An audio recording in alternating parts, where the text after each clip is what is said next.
السلام علیکم وعلیکم السلام.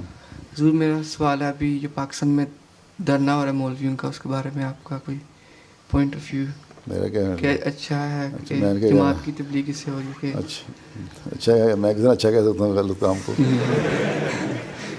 ویسے تم آج ویل انفارم نہیں ہو. آج صبح سے وہاں کریک ڈاؤن کیا ہے گورنمنٹ نے، اور وہاں دھرنے کو انہوں نے اٹھا دیا اسلام آباد سے. ٹھیک ہے، لیکن وہ جو اسٹیج پہ مولوی بیٹھے ہوئے ہیں ابھی تک بیٹھے ہوئے ہیں. حالانکہ مولوی سب سے زیادہ ڈرپوک ہوتا ہے.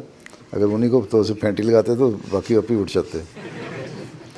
تو وہ زیادہ نہیں لے رہے. لیکن اس کا ریئیکشن یہ ہوا ہے کہ لاہور بھی سارا انہوں نے وہاں بھی جلوس نکلا ہے، بلاک کر دیا ہے. فیصل آباد، وہ بڑے شہروں میں نا آج بالکل وہ ہے مکمل طور پہ اسی طرح حالت ہے. کوئی باہر نہیں نکل سکتا گھر سے، اور سارے بلاک کر دیے ہوئے راستے انہوں نے. تو آج بہت فساد ہو رہا ہے پاکستان میں اس وقت. دھرنا اس وقت اٹھ گیا ہے، لیکن فساد بہت زیادہ شروع ہو گیا ہے. اور لگتا ہے گورنمنٹ خود چاہتی ہے پنجاب گورنمنٹ کی اس طرح ہوتا رہے. تو یہ غلط چیز ہے. اس کا فائدہ اب ایک چیز انہوں نے مان لی، ختم نبوت کا تم نے ایشو کہہ دیا جی جوائنٹ الیکٹوریٹ ہوگا. ہیں انہوں نے کہا نہیں ہوگا، اس نے تو احمدی ووٹ دے دیں گے. ٹھیک جی. انہوں نے کہا اچھا چلو جی نہیں ہوگا، ختم ہو گئی بات. ختم نبوت کی جو امینڈمنٹ کی تھی کانسٹیٹیوشن میں، اس کو انہوں نے دوبارہ ریورٹ کر دیا. ٹھیک ہو گیا. جی.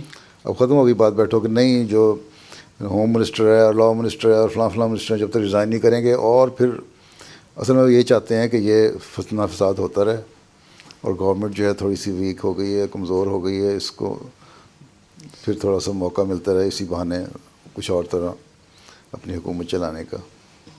ٹھیک ہے. تو یہ تو سیاسی باتیں ساری، کوئی مذہب کا درد نہیں ان لوگوں کو. جتنا مولوی، سب سے بڑا مولوی آج وہ ہے پاکستان میں جس کی جو گالیوں کی ووکیبلری ہے نا سب سے زیادہ ہے احمدیوں کے خلاف. ٹھیک ہے. تو ایسی گالیاں انہوں نے دے دی ہیں، اگر اس کی اب ڈکشنری بنائی جائے تو 500 صفحے کی ڈکشنری بن جائے. جی. یہ لوگ وہ ہیں جن کو اللہ تعالیٰ نے جن پہ پھٹکار ماری ہے. ٹھیک ہے. تو اللہ تعالیٰ کہتا ہے کہ میں اپنے گناہ تو بعض بخش دوں گا سوائے شرک کے، جی. لیکن بندوں کے جو تم نے حق مارے ہوئے ہیں نا ان کو نہیں بخشوں گا. ٹھیک. بندوں کے حق ہیں یہی ہیں. اللہ تعالیٰ نے تو آنسلوں کو بھیجا تھا رحمۃ للعالمین بنا کے، تو یہ ان کے عمل ہیں. ٹھیک ہے. پچھلے دنوں میں ایک ٹویٹ اور پھر رہی تھی یہی کہ تو رحمۃ للعالمین تھے حضرت صلی اللہ علیہ وسلم، اور یہ لوگوں کے لیے مصیبتیں کھڑی کرتے چلے جا رہے ہیں. یہ دھرنے کیا ہیں؟ ایک شہر کو بلاک کر دیا. کئی دن سے اسلام آباد شہر کی پوری جو زندگی ہے وہ بالکل ہی پیرالائز ہو چکی ہے. کچھ بھی نہیں وہاں ہو رہا. بلینز کا نقصان ہو رہا ہے، ملک کا بھی نقصان ہو رہا ہے، لوگوں کا بھی نقصان ہو رہا ہے، اور یہ لوگ دھرنا دے کے بیٹھے